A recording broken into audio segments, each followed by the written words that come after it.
والو دا د یو ځل بیا د انګلیسي خپرونه پیل شوه. په دغه انګلیسي خپرونه کې موږ هره ورځ لس انګلیسي مهم اډوانس لغتونه تدریس کوو او بیا موږ ویډیو اپلوډ کوو.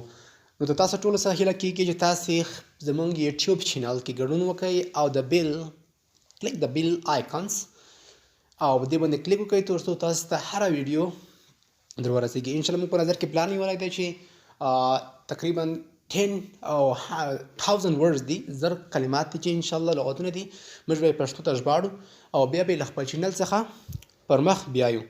نو تاسو ته هیله کوم چې تاسو زموږ په چینل کې ګډون وکړئ. نو له دې وروسته موږ د بل یو د کنورسیشن په نوم انګلیسي خبرې اترې په نوم هم یو چینل پیل دې کې ما تدریس هم پیل کړی ده.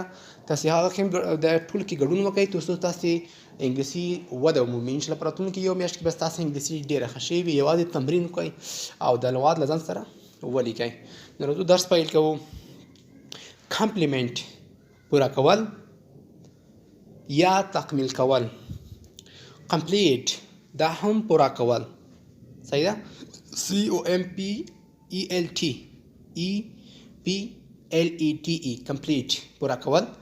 کمپلیمنٹ ستاینه کول یا ستایل.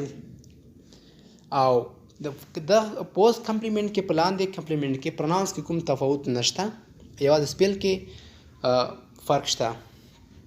The next one is comply. Comply means حکم منل. صحیح ده؟ comply means حکم منل. COMPLY comply حکم منل. comport معنا یو ډول سلوک کول، یو ډول رویه اختیار کول. صحیح ده؟ راځو بل لغات ته. word number 7 compose ترکیب ورکول. صحیح ده؟ compose برابرول، سمول، چې کوم تاسې ورسره مناسب بولئ. compost مرکب کوډ جوړول. COMPOST compost مرکب کوډ جوړول. او compound COMPOUND compound مرکب کول یا تصفیه کول، دواړه استعمالولی شئ.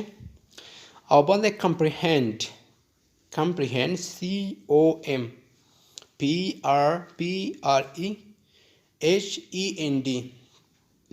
comprehend درک کول، شاملول هم استعمالیږي. The last one is compress. COMPRESS compress means لنډول، مختصر کول. نو دغه د نن ورځ انګلیسي خپرونه 10 essential یا تر ټولو امپورټنټ کلمات چې تاسې باید زده کړئ. د ځان سره یې بار بار تمرین کوئ او بیا یې ځان سره په خپله یوه کتابچه کې ولیکئ. انشاءالله راتلونکي کې بیا هم حاضرېږو، زموږ په یوټیوب چینل کې در سره ګډون وکړئ. نو راځو یو ځل بیا تشریح کوو. کمپلیمنټ پوره کول، کمپلیټ پوره کول، کمپلیمنټ ستاینه کول، ستایل. او کمپلای حکم منل.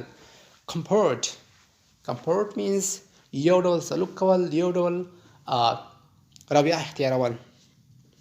کمپوز ترکیب ورکول، سمول، برابرول. کمپاوند مرکب جوړول.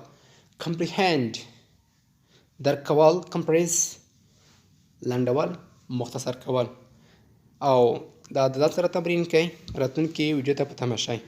والسلام. د الله